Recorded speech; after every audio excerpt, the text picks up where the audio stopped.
Welcome to the 75-minute special edition of our regularly scheduled Tuesdays for Nurture. My name is Reverend Tracy Potter, and I serve as the United Church of Christ Minister for Youth and Young Adult Engagement. For both today and Thursday, I will be your host for No Justice, No Peace and White Silence is Violence. Tuesdays for Nurture is a weekly webinar series to help us faithfully focus on the education of God's people. Each webinar is intentionally designed to include clear suggestions on what you can do to change the church and the world. Today, we will have two people dedicated to our question and answer and chat section. So if at any point something comes up, we invite you to chat along. Now I'm gonna ask that as you see the names appear on the screen, that you are invited to say them out loud and just think about it. I can't breathe. I can't breathe. I can't breathe. Spirit of life, breathe for me. I can't breathe. I can't breathe. Oh, I can't breathe. Spirit of life, breathe for me. We can't breathe. Oh, we can't breathe. We can't breathe. Spirit of life, breathe for us. We can't breathe. We can't breathe. We can't breathe. Spirit,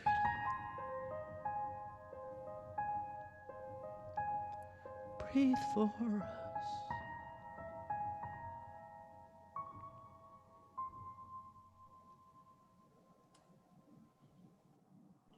For each of us, there are days that are significant, and we will always remember where we were when something happened.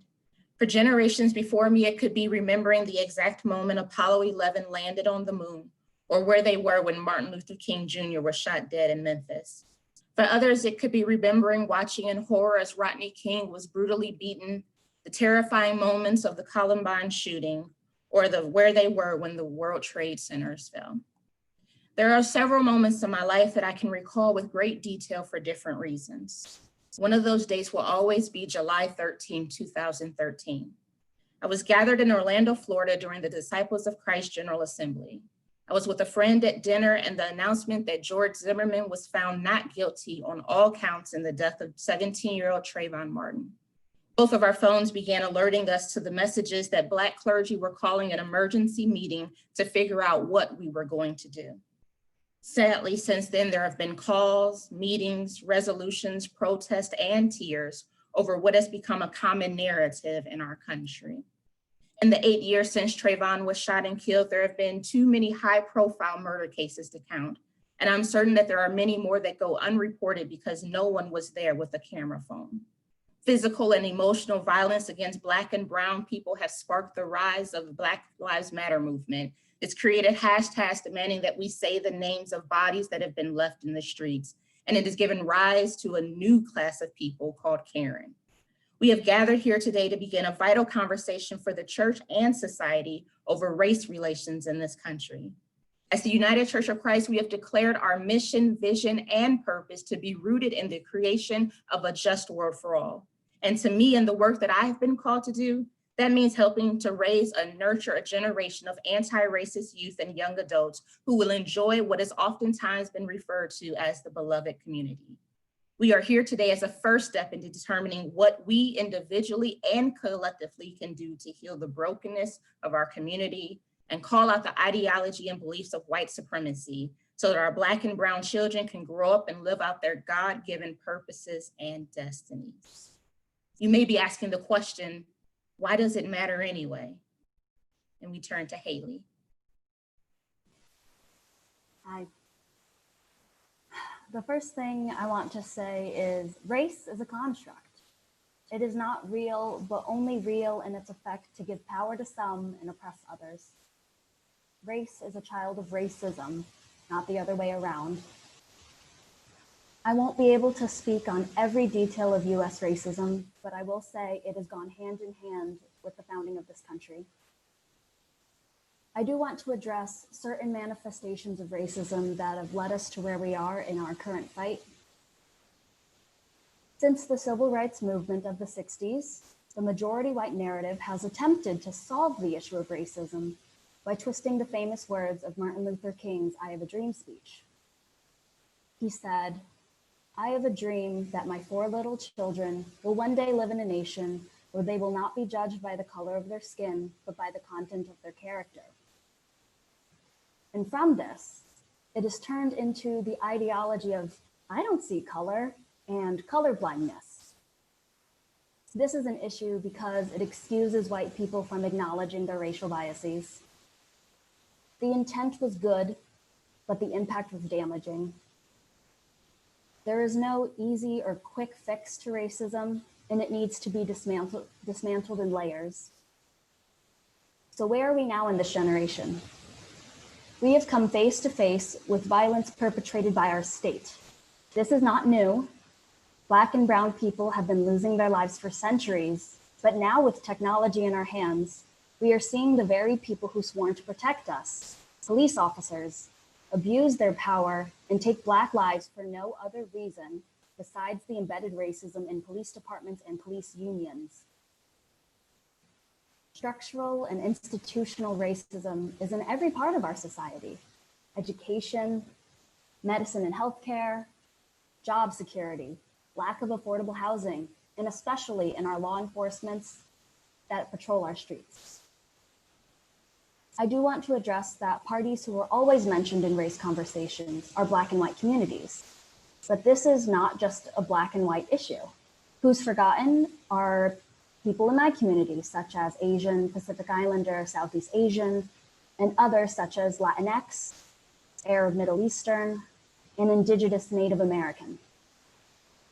Racism affects all of us, both as the oppressed and the oppressor.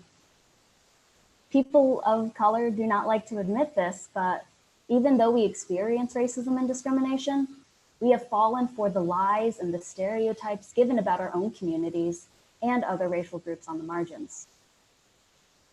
My experience with race and racism is through the lens of a transracial adoptee.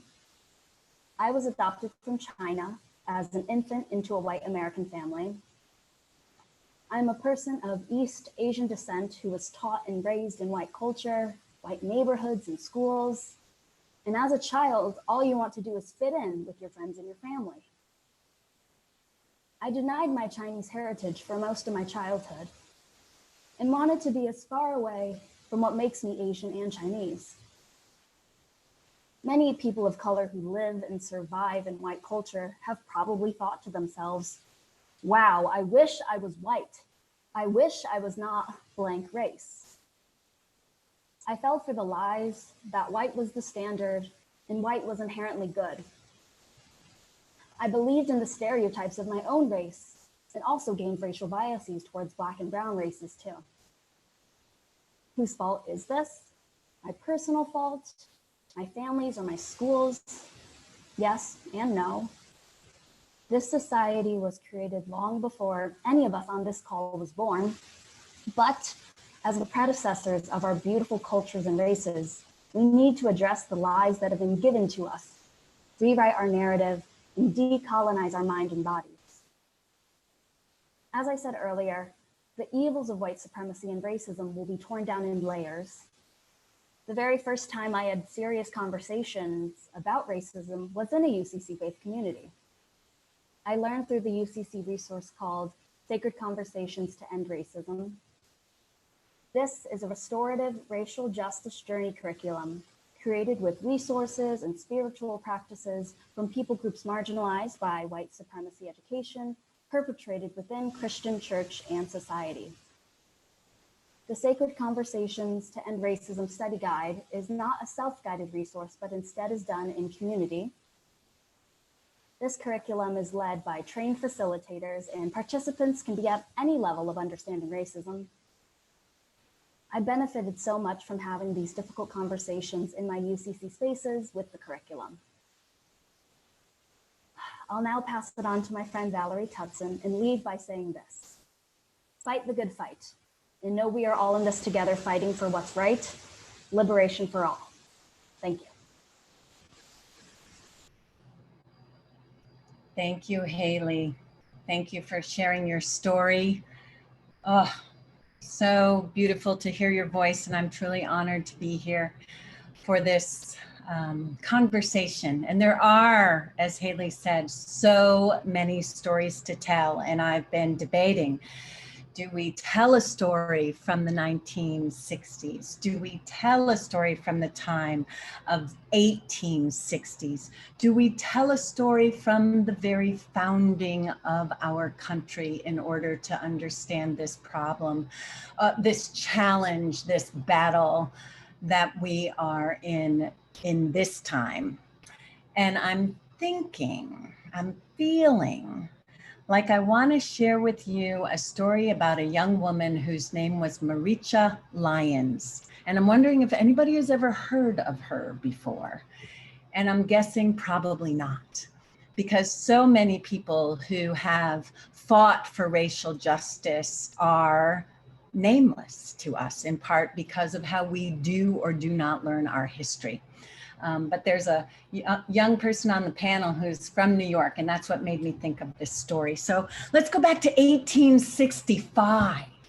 At the end of this, well, it wasn't quite the end of the Civil War. The Civil War was still going on. And in fact, notices had gone out that there was to be a draft.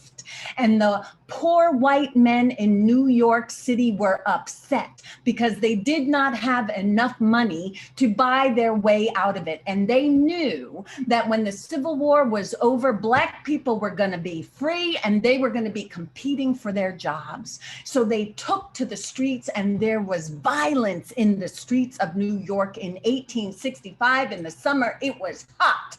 They were tearing up the railroad tracks. They were bashing down buildings. And in fact, they headed over to all the places and spaces where Black folks were living. And one of the families that was living in the place that we know as Brooklyn was Maricha Lyons and her family. Now, her family owned a rooming house, and they had been a stop on the Underground Railroad. And even though Maricha was young and sickly at the time, so she didn't get to go to school very often, she was often at the table when folks had come fleeing the violence of captivity in the South and had made their way to sit around that table before going further north to freedom at this time of our history.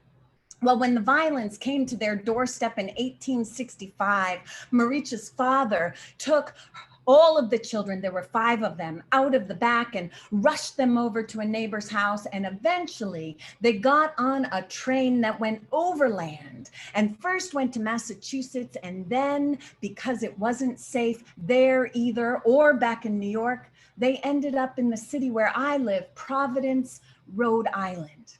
And when the Lyons family got to Rhode Island, they set up business. They opened a hair salon and an ice cream parlor, and then they wanted to see that their children were educated. Because you see, Maricha's father had been educated at one of the schools for free Black people in New York, and he wanted his children to have an education. So Maricha and her mother went down to register Maricha for class. And when they arrived, they were told with no uncertain terms that there was no space for this colored girl in a school in Rhode Island. Now, Maricha and her mother were not the kind of people to take no for an answer. And Maricha now got to sit at the table with her family. And whereas in the past she had listened to the stories of people fighting for their freedom, now she was engaged in the conversation. They called on another friend of theirs who had come from New York, who was living in Newport, Rhode Island. His name was George Downing, and he had been fighting for over 15 years, trying to get the state of Rhode Island to desegregate their schools so that all children would be able to have an education. Well, he came to the conversation, and it was decided that Maricha, who had schooling, she knew how to read and write, even though she didn't get to go to school, her parents had taught her. She wrote a letter to the General Assembly. And then Maricha, just before she turned 16 years old, took that letter and walked up the steps of the Rhode Island State House and went right in and presented her letter before all of the white men who were sitting there, because of course there were no women at that time either. And she spoke for her right to equal access to an education, saying that this was the most important thing that she could have in order to better her life, for anybody to have this access. Well, when she was finished, those assemblymen deliberated and they voted, and they decided that they would make it a new law that any person would have access to an education in the state of Rhode Island, regardless of race or color or creed or religion. I wish I could tell you that that made it easy for Maricha. But of course, as soon as she enrolled in Providence High School and walked into the classroom, the girls moved their desks as far away as possible and blocked her from sitting. She didn't care. She took her seat in the window and was determined to get what she had come to get. Maricha Redmond Lyons was the first person of color to graduate from a public high school in the state of Rhode Island, from Providence Girls High. She went on to be an educator. She spent 48 years back in New York as a teacher, and then as a principal and as a superintendent. I tell you this story because she inspires me by what she heard at the table, by her parents, by those who had risked their lives in order to be free, that she took those stories and was inspired herself to stand up for the justice in the place and space that she found herself.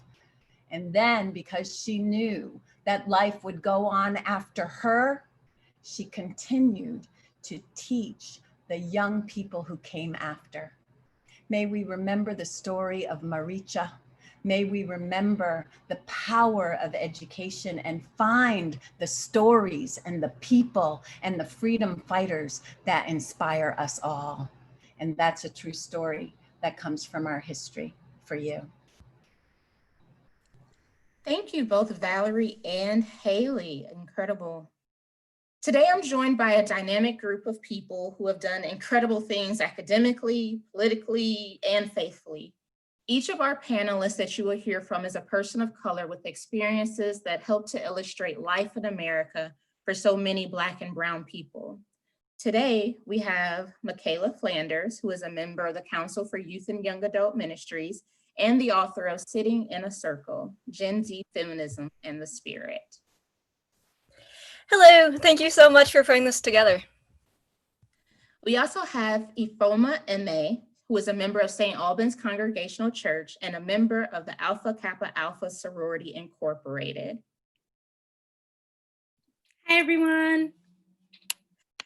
We have Darius Stubbs, who is a performer, a poet, an educator, and a transgender advocate. Hello, everybody. So blessed to be here with y'all today. We also have Pastor Kim Kendrick. Pastor Kim serves as the chaplain and pastor of Bethany Children's Home. She is a Philly a Philly native, and a proud mother of 3 beautiful and brilliant girls. Good afternoon, everybody. It's great to be here. And last but not least, we have Cleveland Councilman Bashir Jones. I'm happy to be here. Truly a blessing. Thank you. Thank you to all of you. So we're going to jump right into our questions. The first question is for Pastor Kim and Ifoma. The United Church of Christ's mission, vision, and purpose are rooted in the creation of a just world for all. Considering all that you have seen in the media recently, coupled with what you know about the past, what would a just world look like to you, and how do we create it? Michaela? Or Pastor Tracy, is that okay for me to just jump in? Yep, absolutely. Thank you for the question, and again, the opportunity to be here and to share.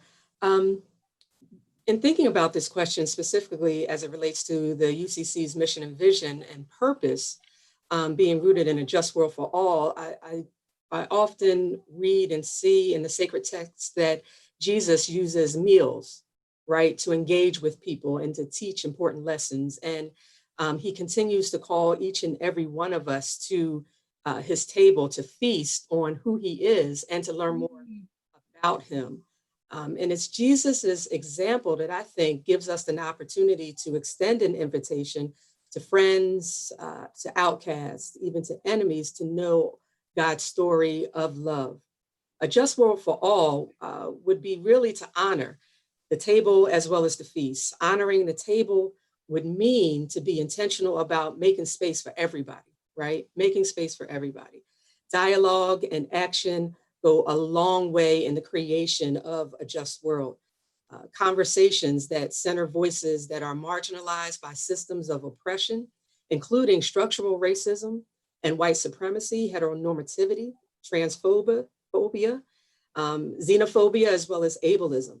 And so over the past 5 to 10 years, I've seen that this table or this feast has not always honored or been intended for everybody, right? It's not been ways in which that I've seen has honored the intersections where I am and where I stand. So to create a new table is something that I think that we need to do.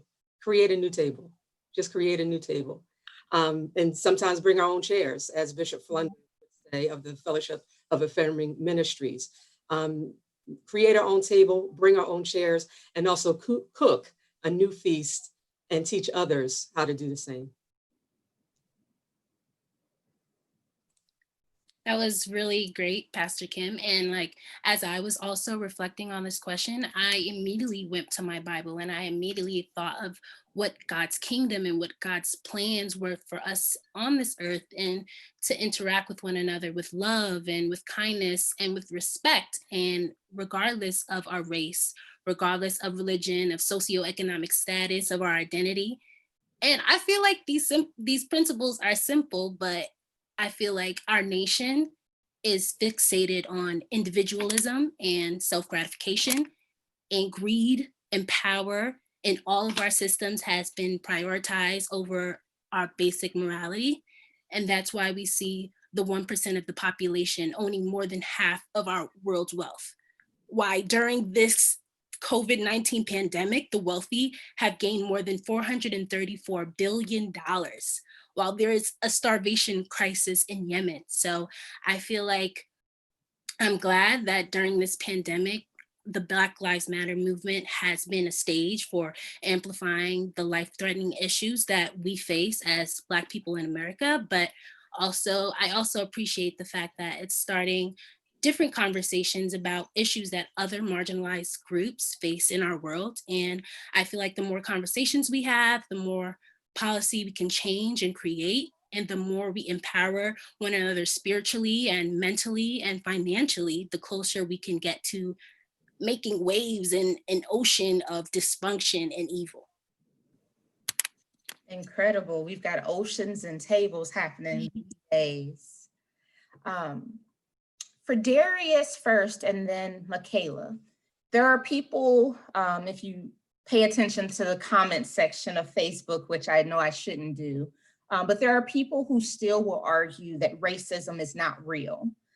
They point to these individual situations and say if a person would have just behaved, if they would only comply, and that's not the case. So can you think of just one incident of racism that you have experienced, and how did it and how does it continue to impact you today? Yeah, that's a really good question. I think that it's whenever I sort of have to engage in this sort of question, because I feel like this is a question that gets asked a lot. It's usually hard for me to pinpoint any particular incident, because I grew up in Youngstown, Ohio. Went to schools where either my sister and I were the only Black kids in the entire school, or we were the only Black kids in our class. So racism was sort of a given. It was just my daily experience of being alive as a child. I think that the thing, though, if I could pick one instance, would be when I was in the fifth grade. Okay, we were in the fifth grade, and we were reading a book called Roll of Thunder, Hear My Cry. I don't know if anyone's ever heard of that, by Mildred D. Taylor. It's actually one of my favorite series of books. But it was the first time that we had read that. We were reading it as a class. We were reading it out loud. And I was the only Black kid in the class, out of a class of 35. And Miss Bayhue was our little old lady sitting in front, teaching our class. And whenever we would get to the N word in the book, she would stop whoever was reading, look directly at me, and say, "I'm so sorry. I'm so sorry." And I think it made me, it made me feel embarrassed, because I was being singled out as if I were the only person that this word would affect in that entire room.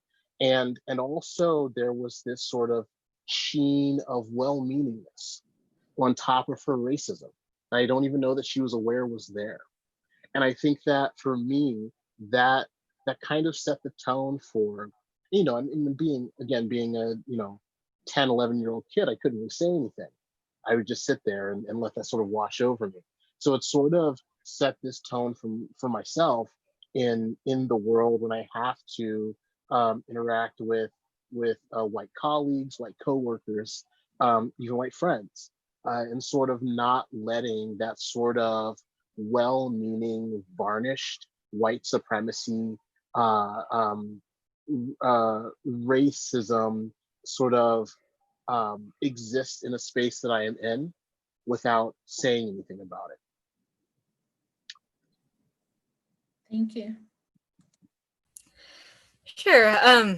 Yeah, so thank you. I agree that that is a really good point, and it touched a little bit on what I have experienced as well. I think that I have not had too many individual experiences of racism, but I think it is significant in that systematically I have always not had those role models. And so just thinking about growing up, and the fact that when I was at Synod last year, it was the first time I had seen a Chinese woman in the pulpit. And so it definitely influences how you grow up when you are growing up trying to fit into this white model, and not being aware that there are other role models. Thank you both for sharing those personal experiences. Councilman Jones, we know that you moved to Cleveland when you were young and then left like so many of us, but your sense of wanting to give back to the community led you to come back to Cleveland. What transformations, for good or ill, have you seen in Cleveland as it relates to race relations? First, I want to say thank you so much for inviting me and allowing me to be here. It really touches my heart. W.E.B. Du Bois, he had a theory called double consciousness, being Black and American. And me, I have something called the triple consciousness, being Black, being an American and being Muslim. And the fact that this amazing group knows that I'm Muslim, I became the first Muslim city councilman, and you still invited me. My heart is overwhelmed with emotion because that is the only way that we're going to take our country to the next level. And just like you, I love Jesus, and he is an example of kindness and sincerity and love. And though I'm a councilman, I bring my faith with me. I bring my principles with me. Recently, we passed a declaration declaring racism a public health crisis. When I became a councilman, one of the very first things I did was try to remove Columbus Day. I wasn't trying to be rude to my Italian American friends, but it was time that we uh, speak the truth. And it didn't pass because people still play politics, but at least we can begin to have this conversation. So now, as I look in the city of Cleveland, the diversity or the lack of, we live in a city that's majority African American, and the majority of the safety forces are white men. 60% of the police force in Cleveland is white men. Now, I have a lot of friends who are white men, so that's not the point I'm making. But the point I'm making is that there has to be something wrong. There's an issue systematically when people are not able to be represented in a place that they should be represented in. I mean, the only institution that had the majority African Americans is the Cuyahoga County Jail. So this is a major problem. Firemen, 75% are white men.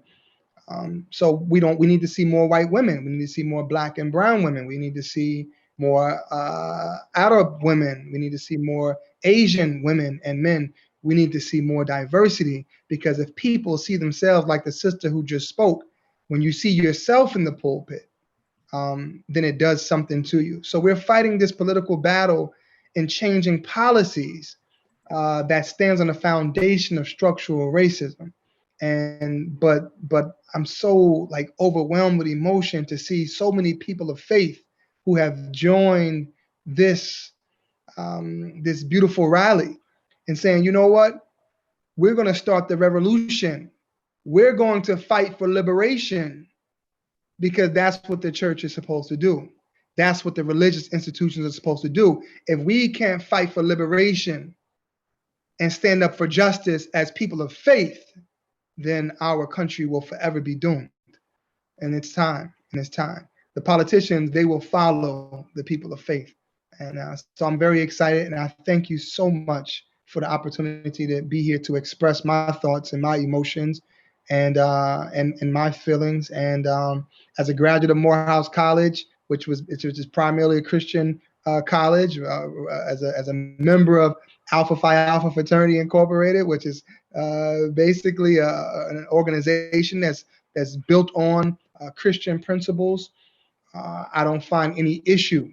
I find intersectionality between my faith and the faith of my Christian brothers and sisters who are fighting for justice. And I find nothing in common with other Muslims who care more about what's happening in Syria and Yemen and not caring about what's happening in Chicago and Cleveland. This is a major problem. So once again, thank you so much. Thank you. Thank you for taking time out of your busy schedule to be here with us. We are honored for all of our panelists to take time out. Pastor Kim, I know that you have 3 amazing daughters who make Facebook appearances, and you do a lot of work in youth ministry. What message of hope do you give them when there's that realization that one of their Black and brown sisters has been the victim of violence simply because of the color of their skin? Wow, that's a powerful question, and sometimes a difficult task. About a year ago, a few of my youth here at Bethany Children's Home found the 90s movie Menace to Society, and they watched it. And it opened up such powerful, amazing dialogue about internalized beliefs, about where we live, how we love, who our parents are or who they are not, and the negativity that manifests itself when you are constantly told that you're wrong, constantly told that people that look like you, come from where you come from, love like you, talk like you, right? Spend money or don't spend money like you, constantly told and fed a narrative that you're wrong. And we know it's a false narrative, right? But so many of our youth that I'm blessed to walk this journey with, they ingest it and digest this narrative of negativity. And so we recently had a sheriff come onto campus. Here, we're here in Wilmersdorf, Pennsylvania, in central Pennsylvania. We recently had a sheriff come on the campus to visit one of my coworkers.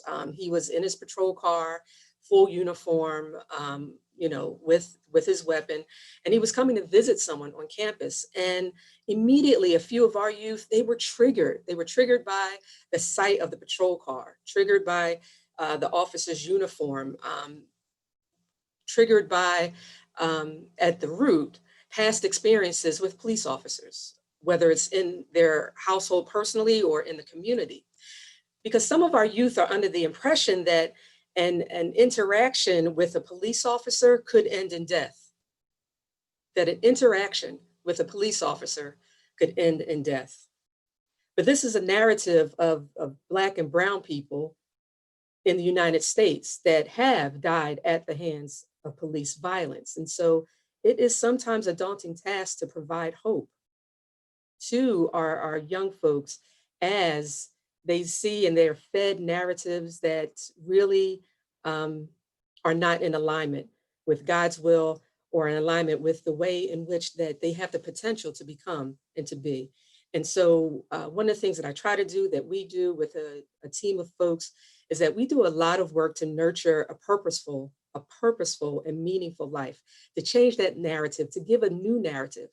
We work a lot through mentoring, rites of passage programs. Even for my 9-year-old at home, a rites of passage program is so important, even in our household, to show that new narrative that something different can be told, that we're not just going to give our story over to any old body, and we're going to take that ownership and agency. And sometimes rewriting the narrative and that agency and that ownership is much better than memorizing a Bible verse. I've been criticized often about, well, Pastor Kim, you're not doing enough Bible study. You're not doing enough teaching the hymns. It's hard to do that when some folks are struggling to eat and looking for a meal. It's hard to do that when folks are housing insecure. And so there are other ways that we can teach and to, again, change the narrative by teaching our Black girls how to code and build apps, helping all of our young people of all genders, right, to use martial arts and the arts as a different way to have open discussions, real discussions about human sexuality and spirituality. More importantly, to just expose folks to new opportunities, to create that new narrative. I think that goes a long way in creating that hope and giving that message of hope, Pastor Tracy. Thank you. Darius, earlier I mentioned July 13, 2013 as one of the dates that will always stand out for me because of Trayvon Martin. Thinking about what has happened since Trayvon Martin until now, has there been one particular story that has impacted you the most, and why?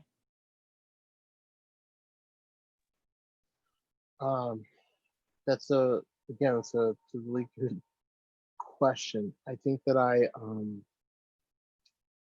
have it's sort of like this inundation, right, of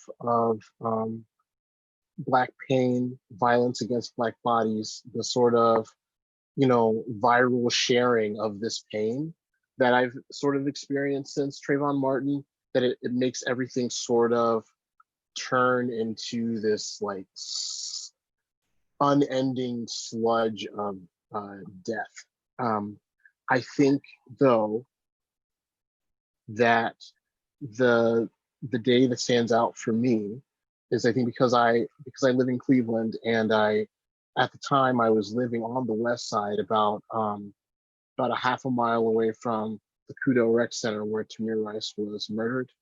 I was at work when I got the news that there was to be no charges filed against the officers who were involved with that shooting, even though there was very clear evidence of what had happened, what had transpired. And just being so out of my mind with grief and confusion. I didn't understand that there was an incident that happened that involved police officers. There was clear video evidence, but there were going to be no charges. I think that if I had any illusion that the United States was moving towards some sort of rectifying of racial tension, it was broken in that moment. Because to me, this was not an issue of arguing opinion or debating tiny little issues of fact. There was very clear evidence that was spread all over the internet that people were watching and sharing and rewatching and sharing. And it was wild to me that this wasn't even an issue where these men were going to be judged by a jury of their peers, so there could be some semblance of justice for this little boy who was playing in the park, who would not have been murdered had he not been Black. And I think that this is, whenever another Black person becomes a hashtag, whenever another Black trans person becomes a hashtag, this is the feeling that sort of gets brought up for me, is this feeling of being sick at heart, at knowing that this is the way that our justice system works.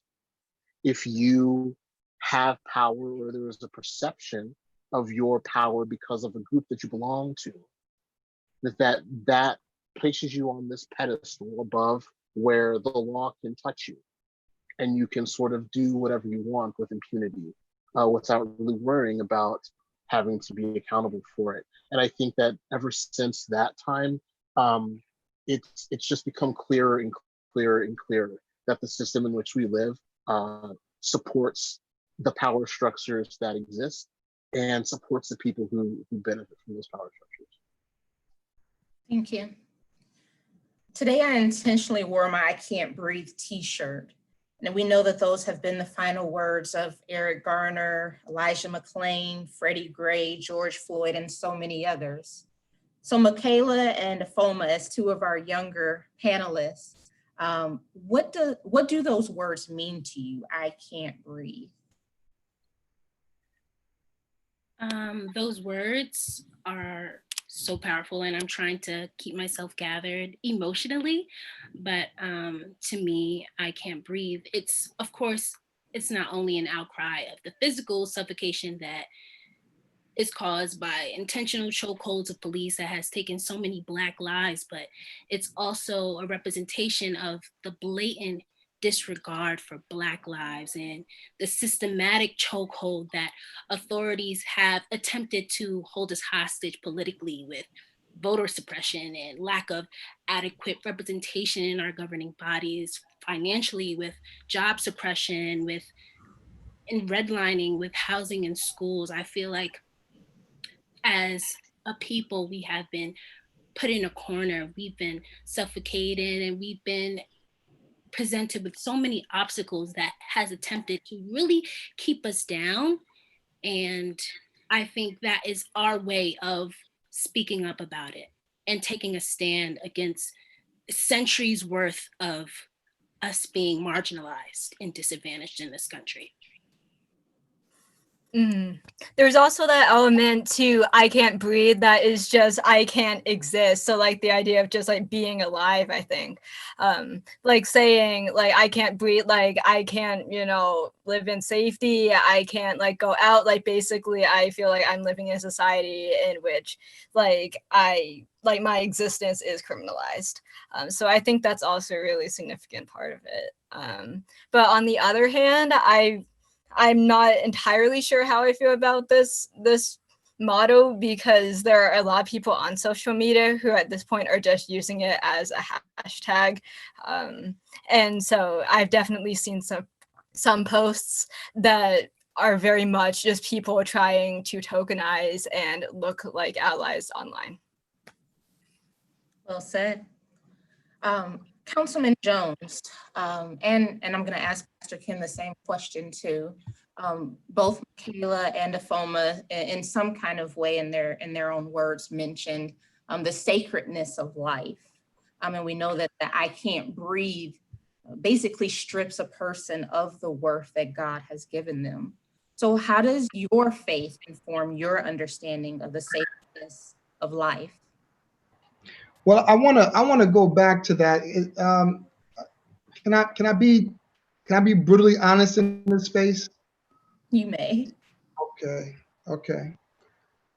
Well, first, I can't breathe also represents not just the physical knee in the neck of George Floyd, but the spiritual, economical, cultural knee that America for 400 years has had on the spiritual neck of Black and brown people in this country.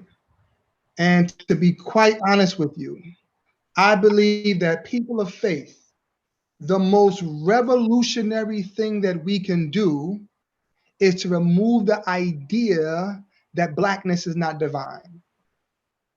That's the most revolutionary thing we can do.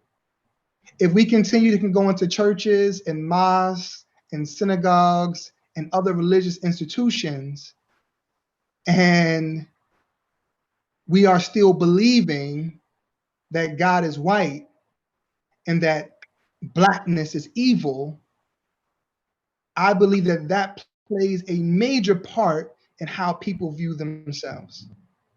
And that message must come from the pulpit. We have to remove this idea that Blackness is not divine. Because it does something. This is, I mean, we look into the movies, we look at movies and we watch, you know, the depict of how Moses is depicted, how Jesus is depicted, how Muhammad is depicted. Every single faith. In every faith, you see the depiction of those men and women as white. And what does that do? What has it done? And what does it do to how people view themselves? Now, I want to get to a point that it doesn't matter what color someone is. But the fact is that we know that Moses didn't have blonde hair. We know that. We know that, right? We got to get to the point where we understand that, because from there, then we can begin to have a serious dialogue. But if Black and brown people, if Asian, and I say Asian because in America we say Asian is one thing, and in London Asian means something else. So I hate to relegate Asia to just to one country, or and Africa the same. But I really want to get that across. You know, if you go into Cleveland City Hall, there's this big old painting when you go inside there. And in this painting, which kind of represents the beginning of Cleveland, there's like no indigenous people in the painting. There's just like white men. It's like, what impact does that have subconsciously on Black and brown people and indigenous people who come into a place of power and they don't see themselves? And if I don't see myself in church, in the mosque, in the synagogue, if I can't see myself, then I can't even look at myself and see God within me. I think that this is very, very important. And if we can get religious leaders, I'm getting my master's right now in religion from Claremont School of Theology out in California. And that is one of the big issues that we're finding in religious teachers is that we're not mentioning that Blackness is as important as any other color, and so forth and so on. Thank you. Councilman, I wholeheartedly agree, and thank you so much. Thank you so much for your powerful words. I completely agree that I Can't Breathe is definitely a spiritual, economic, mental chokehold on Black, Indigenous people of color, right? And that we specifically as people of faith, we've got to demand, get your knee off my neck. Get your knee off my money, get your knee off my kids, get your knee off my neighborhood, get your knee off our schools, get your knee out my pocket. That we have to demand it, right? Through our, not just our prayers, but also through our votes. And as people of faith, faith without commitment to justice and the worth of humanity and the earth is BS, is bull. So that people of faith, we need to have that strong commitment to justice and to humanity and to our earth. And so I read in the sacred text of the Bible how we can't keep stepping over the sick or avoiding the eyes of somebody that's asking us for change, right? We see them. We try not to. We try to avoid our eyes. We try to look away. And sometimes we teach our children to look away or to walk around. We've got to see their individuality. We've got to see the systems that weren't created for all of us. They were not created for all of us. Are we going to be good Samaritans that really care for and all about creation or not? Are we going to do it or not? That's plain and simple. I'm calling out specifically our people of faith. And that if we're going to care about just a select few, just stop it. Stop saying you're a believer. Just stop it. And get out of the way also. Do that. Get out the way. The Bible says, for God so loves the world. That means everybody. Not just some folks that just look like you, vote like you, love like you, but that is everybody, right? And so I look at the work and the life of Jesus, and many times we want that Christ that is the lover of the lambs, and he is a lover, and we want to kumbaya and to be all good, and we want to make that statement, I don't see color, which is also BS. I really enjoy that table turning, radical, brown body Jesus that was salty when folks were up in the synagogue selling DVDs and t-shirts, right? Selling socks and loosies in the sanctuary. Jesus created his own uprising. Jesus was pissed off that there was people that would desecrate space like that, right? And so our faith informs us that we should also have an uprising when there's $500 million for a football player, yet we ask our teachers and students to return to schools without adequate ventilation and scarce supplies and overcrowding in those schools. There are ways that we can say, I can't breathe, and ways in which we've got to demand that as well. Jesus was indeed a radical. And I know that it resonates with a lot of our young people, that the passiveness has to stop because it's time for action now. Darius, in the introduction, I said that you were a transgender advocate. So knowing that, and that in 2018 and in 2019, we saw a rise in the homicides against transgender individuals, but specifically those of color. What does that trend tell you? And what message do you feel empowered to speak today? I think that, first, I think that talking about trans people, when we're talking about racism and white supremacy is fitting because in a lot of our conversations about Blackness, ideas like the divinity of Blackness, the fact that being Black should not be a liability, we tend to leave out our trans siblings from that conversation. In fact, there was at least one trans woman of color who who was outed and murdered after attending a protest against the murder of George Floyd. So, Black trans people are never safe in any situation.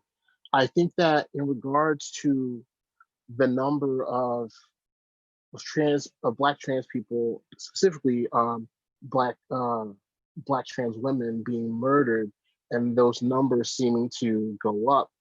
I mean, to me, that's an issue of an aspect of white supremacy that doesn't get talked about a lot, which is in the colonization of indigenous countries, there was a suppression of the way that those folks, especially in certain tribes in Africa, where those people experienced gender and celebrated gender, and unfortunately that was usually done under the banner of Christianity, of civilizing these people, right?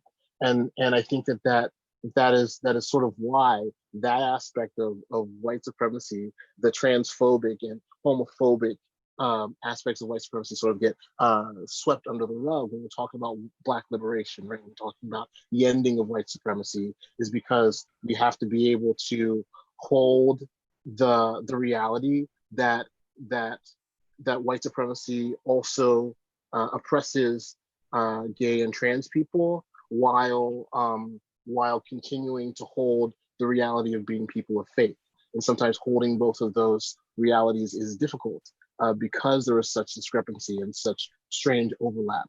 I think the fact that there is a certain amount of visibility that is occurring in trans communities is also sort of causing this rise, because it's sort of the double-edged sword of visibility, and the double-edged sword of speaking out and being open about receiving justice and receiving the rights that we are entitled to, is you're being seen, and therefore you're being seen.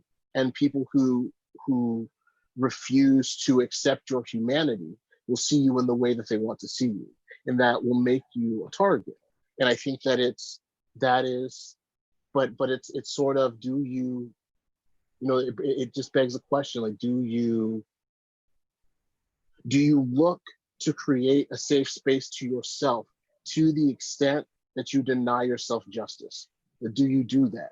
Are you so afraid of being a target that you let yourself continue to be targeted and to be victimized and to be treated like a second class citizen? So I think that sort of rise in the number of trans people who are being attacked, who are being murdered in our country, is part of this holding on to these parts of white supremacy that suit us, and in hand in hand with the need for trans people to be viewed as human beings and to demand our rights and justice for ourselves and for our community. Thank you. Knowing that our time is drawing to an end, I want to shift to the question of where do we go from here? We've heard personal stories from each of our panelists. We've heard an incredible story from Valerie that illustrates what it's like to be Black. Haley painted a great picture for us. So what do we do now?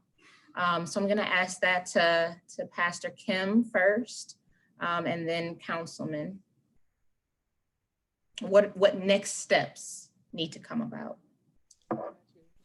Thank you for that. I think that one of the things that we can do immediately is to center the voices that aren't always heard, right? Center the voices that are not always heard, and not in a token way, not to tokenize it. And if we're specifically asking the question, what can the church do? I'm speaking in a pastoral and a ministerial role to our associations and our conferences of the United Church of Christ. Please don't undertake a search and call process for a Black, Indigenous, person of color just so the church website and your Facebook page can now call itself diverse and inclusive. Please don't do that. Please be much more intentional, or that you can tell your conference minister that, yes, indeed, you interviewed a person of color. What we can do now is to make sure that our congregations have dialogue, get educated about racism, to actually say the word white supremacy, to learn. Many pastors and clergy I know also are bivocational. We want to serve as solo pastors, but either the finances aren't there to support a full-time salary, or because some of our areas in our country are not willing to call a Black, Indigenous, or person of color who's also an out lesbian. And so again, our conferences and our associations, again, in the United Church of Christ, I want to challenge you. I want to challenge you. Again, center the voices that aren't always heard to bring about this beloved community that we are all striving for. And again, or my last point, support our Black businesses. Support Black businesses. If you don't know one, Google will bless your life. Google it. You can find one. I recently was looking for blinds or curtains for my house, and I immediately wanted to run to a big box store, right, to get some blinds or curtains just for a bedroom. And one of my neighbor across the street was like, "Hey, Kim, did you know about A, B, and C about 3 blocks over?" And I was like, wow, there's a hardware store, a small hardware store 3 blocks over. Now they have my dollars, and they now have my voice to go run and tell somebody, the next person and the next person. So again, I believe that our associations, our conferences, our churches can do better, as well as we can put our dollars into action to go ahead and to, yes, find and support our Black businesses. Councilman? First of all, she's amazing. We agree. My God. As soon as I found out where she's teaching at, I know what they said, she's in Philly. So I come to Philly from time to time. That sister is just phenomenal. You know, there's 3 B's. If we're going to bring change into our community, there's 3 B's. The first B is bucks. We have to have economics. We have to understand that it's going to take resources for us to make a change in our community. As a politician in Cleveland, I'm upset at the fact that we don't have any new millionaires. There's no new millionaires. It's just a lot of old money in the city of Cleveland. So we need to have more women who are millionaires. And I'm saying millionaires, I mean wealth. Let me not say million, let me say wealth. We need to have new wealth, a creation of new wealth. And we need to see this wealth being put into our community. You know, if you're in Cleveland, you come through my community in Ward 7, which we're going to be hosting the first presidential debate at Cleveland Clinic. In our community, the first presidential debate will be happening in Cleveland, Ohio at Cleveland Clinic. But I sit in between Case Western Reserve and Cleveland State. I'm on the cusp of Cleveland Clinic, but yet and still have some of the highest Black infant mortality rates, right? So it's going to take bucks. It's going to take finances. The next B is going to take books. We have to tell the correct history, that we are not slaves. We were never slaves. We were captured people. That's what we were. We were captured people. And I want to say specifically to the Black church, matter of fact, better yet, the church in general, you have always been the most important institution in the Black community. And this effort to make a change has always been a multicultural effort. Black issues can't be Black issues that only Black people talk about. It has to be issues that all people talk about. Our issues that are with our Chinese brothers and sisters, with the xenophobia, it can't just be their issue. It has to be our issue. Homophobia can't just be one group's issue. It has to be all groups' issue. So it's going to take books. It's going to take us being educated about who are we? Why are we? Why were we created? We wasn't created to be a problem. We were created to be solutions. And the final B is balance. Just because a person is Black don't mean they have Black consciousness. It's 2 different things. And just because people look like you don't mean that they're for you. And I've been marching since I was a boy, and I look around and see people of all races and cultures and religions standing up for justice, it's going to take us who are in the political field to do something different. And that's the reason why I am seriously considering running for mayor in the city of Cleveland, because it's our time. It's our time. It's time for us to build a foundation based upon diversity, not a foundation of who's always gotten the money and who's always gotten the help and who's always gotten the support. It's time for our city to become what it used to be. Cleveland was called during the Underground Railroad. The code name for Cleveland was hope. Was hope. Why? Because people knew that if you made it to Cleveland, you was only a step away from Canada. You was only a step away from freedom, right? So what I'm saying to you and to me is that Cleveland, I can only talk about Cleveland right now. Can't talk about no other city. Cleveland has some serious potential to be a place of hope, but it will never be hope. It will never be hope when our police force is 60% white men and the fire department is 75% white men. There will never be hope when we have a health department that is engaging in racist activities. We will never have hope until that happens. So we have to come back to our root of being hope. We have to. And the way that we do that is by our faith and by fighting for justice. Thank you. Thank you. Thank you to all of our incredible panelists and presenters, including those who have been diligently monitoring the chat section, as well as the question and answers. There have been a lot of things that have been said within the last hour, some of which may resonate with you personally, others may have been eye-opening. You may have experienced a wide range of emotions, from rage to shock or just being sick and tired. We know that white supremacy is only a false narrative that feeds the desire to exercise control and force. It is a lie that has created classes of people that have been labeled better than or less than others. We didn't get to this place in America in a few short years. Instead, it has been an intentional and systematic buildings of walls and chains that have kept all of God's children from being free and equal. But every day is an opportunity to take a step in the right direction. Each of us comes to this table, God's table, with different stories and capacities. Some have been engaged in fighting for justice for years, and we have participated in rallies. We've sent letters demanding change. We've marched and cried that we can't breathe. Others have taken a class, read a book, or watched a movie.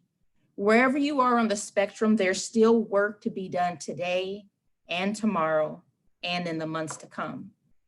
I want to invite all who are able to type in the chat section 1 or 2 things that you personally can do to take one more step forward in advocating for justice and fighting racism and racist systems. And as you take those steps, who is someone who can join you to either hold you accountable or to be an intentional partner in the creation of a just world for all? What has occurred today and what will happen on Thursday are only first steps in a wider project and outreach to the youth and young adults in the United Church of Christ. I will be working with a variety of groups to come up with a comprehensive plan that I hope to be able to share soon. But if there are things that you think would be important or ways that you want to be included, I invite you to reach out to me through email. This work is God's work, and the church has a vital role to play in it. I want to take a moment to lift up the United Church of Christ Annual Fund, which supports a variety of programs and initiatives, many which support our youth, our young adults, and the dismantling of racism. If you would like to make a gift to the annual fund, you can do so by texting UCC to 41444 to donate. Be sure to tune in on Thursday at 3:30 for part 2 of this special edition, and it will be entitled White Silence is Violence. This has been great. It's been tough, but we will continue to fight because it is what we do as children of God. And with that, I invite Dr. Velda Love, our Minister for Racial Justice, to lead us in a moment of prayer, to center us, to encourage us to keep fighting and to keep walking. It has indeed been an honor to be with all of you. It is an absolute joy to know that the next generation has firmly has a grip and a grasp, a vision and a voice to lead us toward liberation. And for those of us who have been fighting this fight for many years, we place this trust in your loving hands because God has placed it in your loving hearts. Let us pray.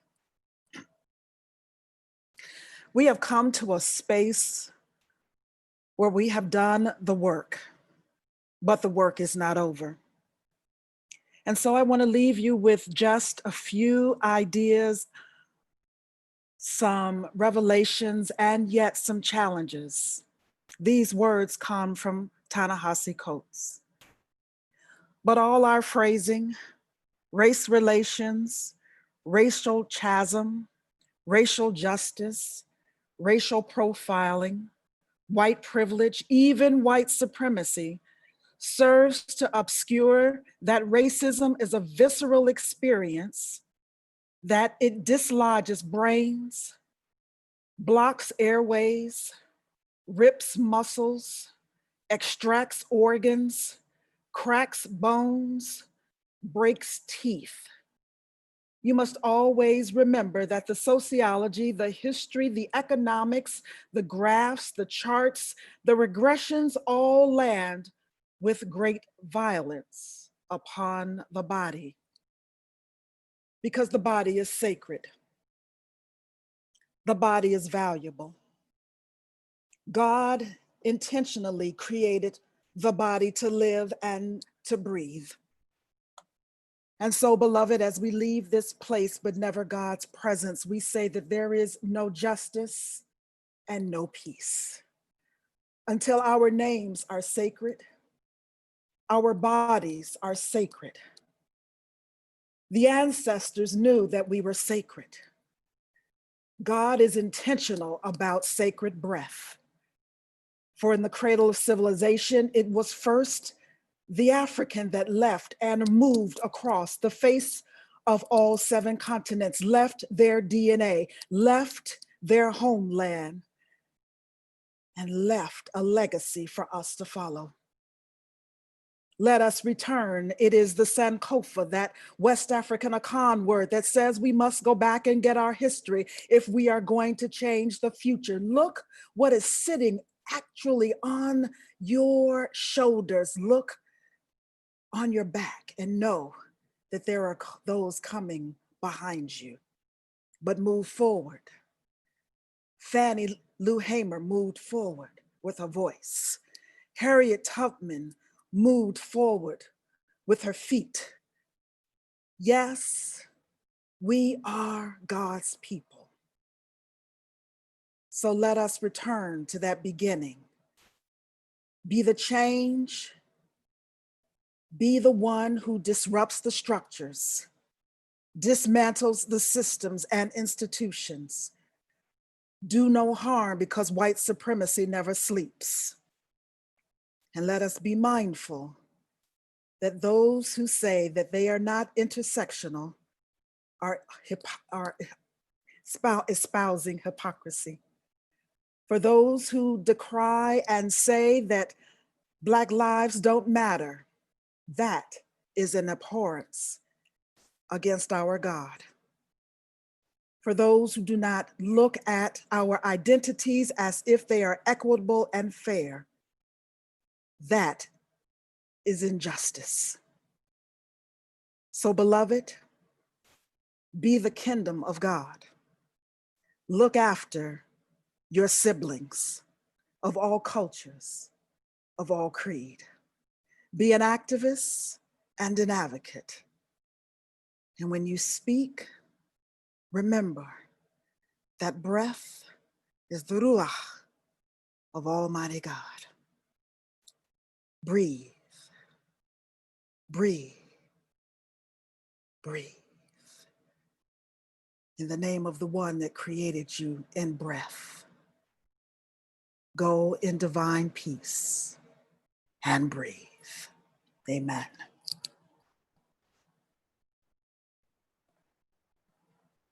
I can't breathe. I can't breathe. I can't breathe. Spirit of light,